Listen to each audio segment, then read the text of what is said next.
Jones, in our Canberra studio, we are joined by the Shadow Minister for Finance, Tony Burke. G'day, Tony. How are you? Good to be with you, Richo. Good. Wish Now, I could mate, be there in the room, arguing with you at the table. Well, look, I'd be very happy to have you here, but you're serving the people in Canberra, and I can't argue with that. Now, listen, it's 12 months since the Abbott government was elected, but it's also 12 months since the Labor Party got comprehensively defeated. And I just wonder, there's a couple of examples this week where I just wonder if Labor is learning the lessons of that defeat. Now, the two examples that I want to put to you, first off, the Royal Commission, or the Commission into pink bats. I listened to Mark Dreyfus with a response saying, look, this was a policy that worked. It had virtually some unfortunate side effects that, we got through the GFC. I mean, this was the worst piece of public administration I've ever seen. Why can't the Labor Party get up and say, look, this was a cock-up from start to end. We didn't cover ourselves in glory here, but we understand that it was a cock-up and it'll never happen again. One death at the workplace is one death too many.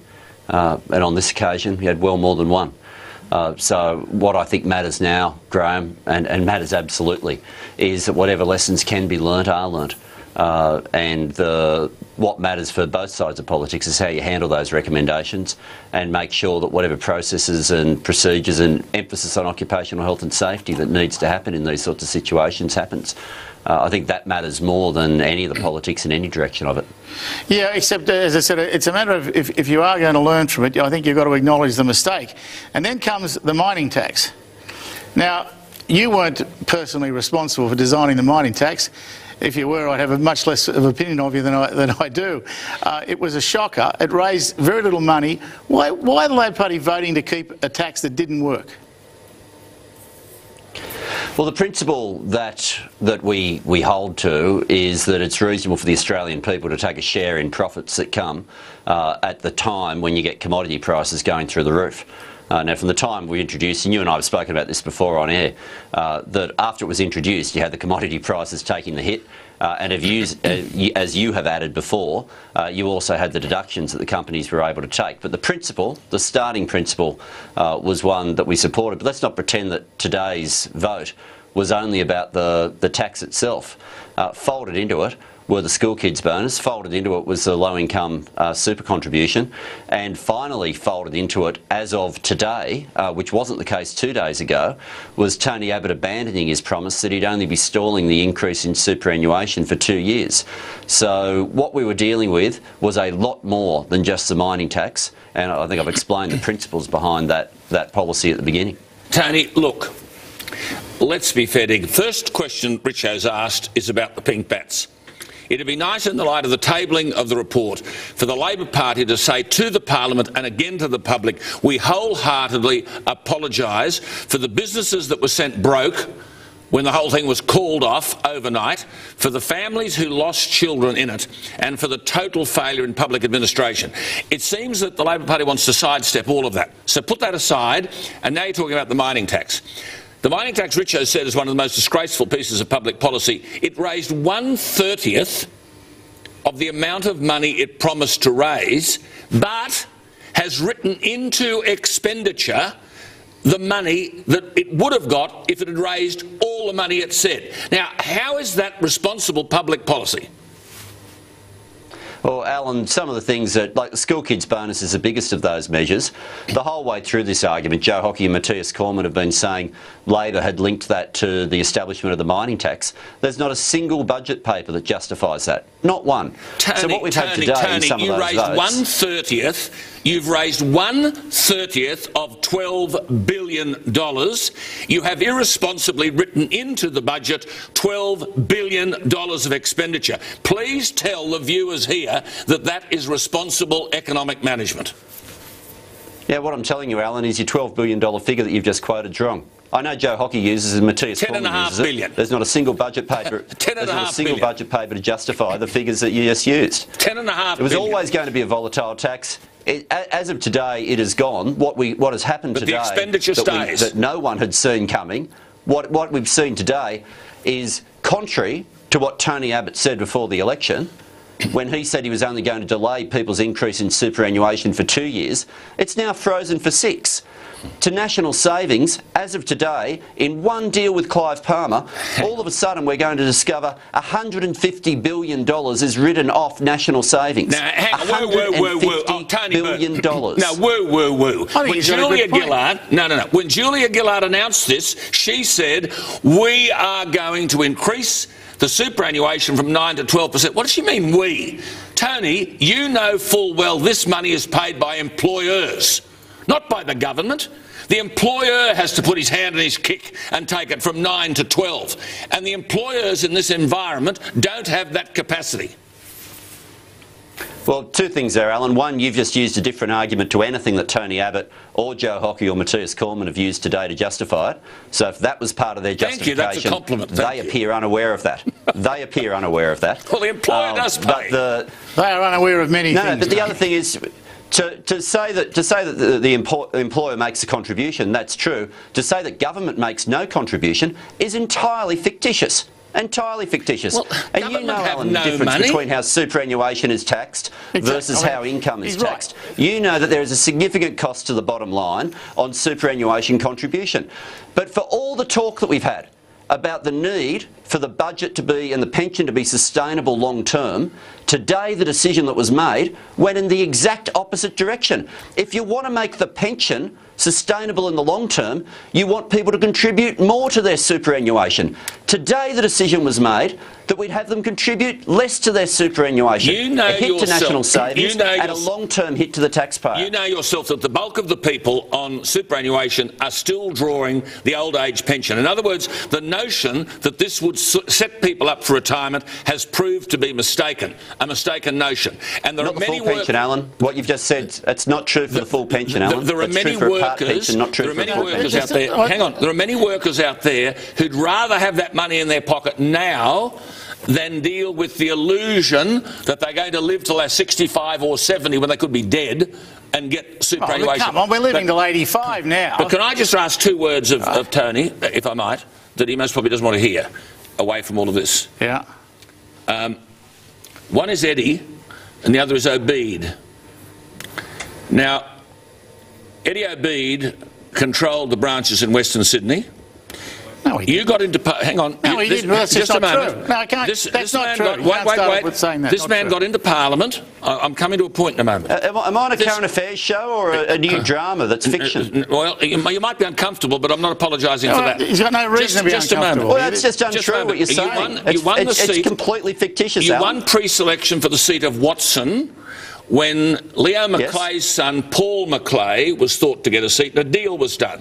Paul Maclay got the seat of Heathcote and you got the seat of Watson. Now, subsequently, this is nonsense. Just a moment. No, hang on. Just a minute. You can't say stuff like that. That's not true. Subsequently,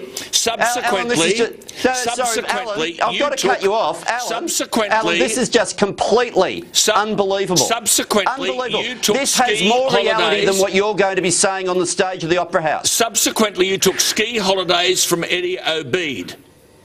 You did not declare those benefits.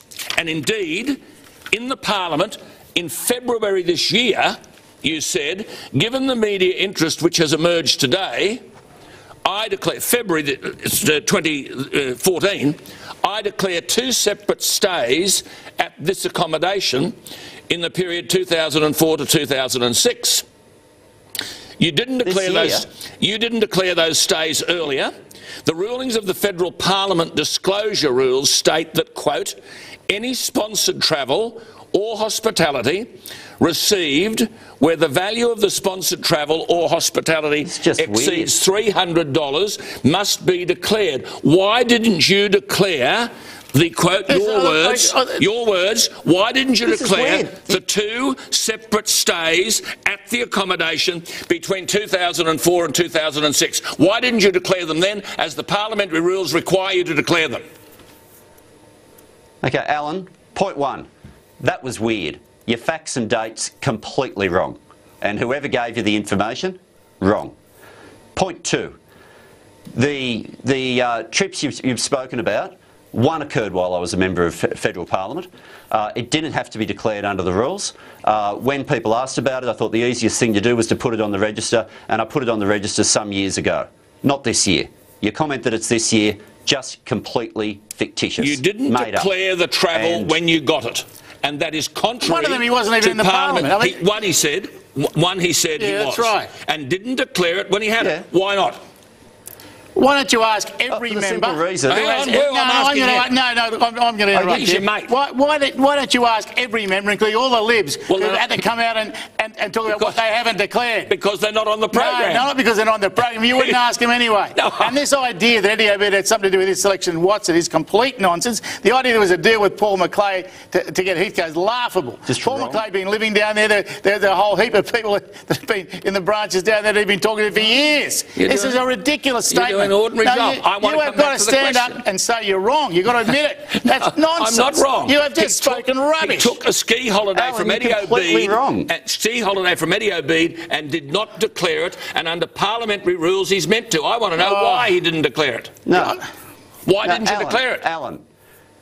Alan, as I said in an extensive media interview some years ago, not earlier this year, some years ago, I made clear that under parliamentary rules, when you stay at somebody's place, and it was an apartment that was his, paid my own way getting there and all of that, but the accommodation, it was at his place, he'd offered it, I'd been a member of parliament in the same house as him the previous year, I'd taken it, and when you do something like that, it doesn't hit the declaration rules. Once it was inquired about, I put it on the declaration anyway to try to avoid people making ridiculous comments like you've chosen to make tonight. Well, they're not ridiculous because, in fact, Eddie Obeid, while he was a minister... Well, your dates are wrong, your information is wrong. This is central.